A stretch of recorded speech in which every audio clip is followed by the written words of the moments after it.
what I'm going to do here is inscribe a square inside of a circle. So I'm going to put a point for the center of the circle, center A, put my compass pointer on A, and open up my pencil part and lock it in to a nice distance, just to draw a general circle. Now this is the tough part. I have this paper taped down so I can't spin my paper. I have to move my big hand out of the way. But I did it. There you go. A circle with the center A. Now I'm going to draw a line. Actually, a diameter. Because it goes through the center, that makes this a diameter.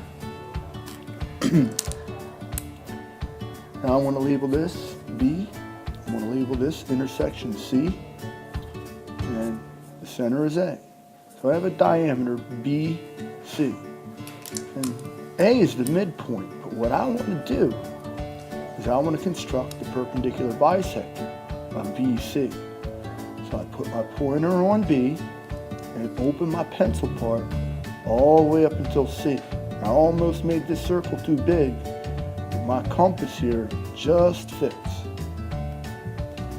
Lock that in, that pencil part on C, and I'm going to do proposition 1. Make an arc above and arc below. Big arc, almost went off the paper and went to the table. Now while it's still locked in, I'm going to put my pointer on C and my pencil on B. We'll make another arc. And notice, this is pretty drawn. It looks like an eyeball. Now I need to connect those intersections. Oh, the straight edge isn't long enough. Let me find a big piece of straight steel to lay down here. There we go. That'll work. So I'm going to connect those two arcs where those two arcs intersect. And notice it's going to go right through the center of the circle. Now I have two congruent diameters that meet at 90 degrees.